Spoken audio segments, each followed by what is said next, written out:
जानेपछि हेर्नु नि यस्तो खालको यो कसरी सहित हुन्छ हौ, कसरी गर्ने होला यसलाई जानेन त मैले।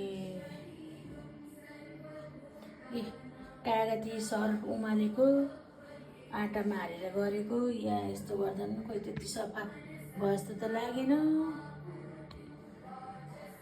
अब यसको फिनिस देखाउँछु है त म।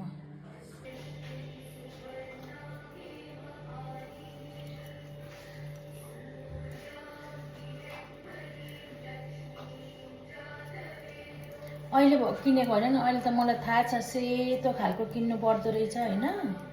यो जमानामा किनेको त्यतिखेर मलाई सिकाउने मान्छे थिएन, यस्तो राम्रो हुन्छ भनिदिने मान्छे थिएन। अब किन्नु पर्यो किन्दा त म सफा खालको अर्कै खालको किन्छु नि।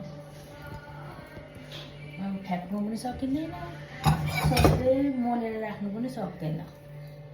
यसो सोकेसमा राख्यो, हेर्दा हेर्दै रातो हुँदै आउँछ। सोकेसमा राख्यो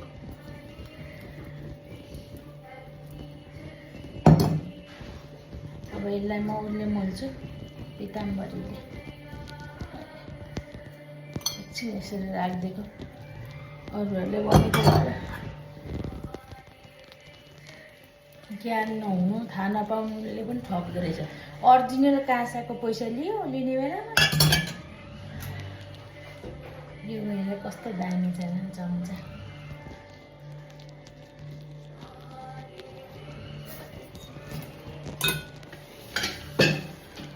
त्यो त यतिसम्म त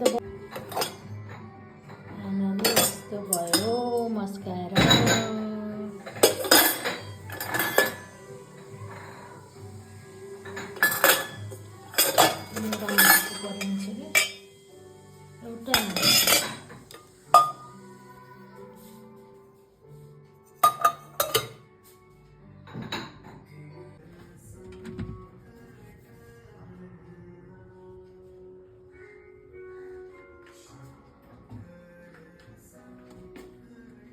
अलिकति हेर्ने हुने त बाछा कति दिन लाग्छ।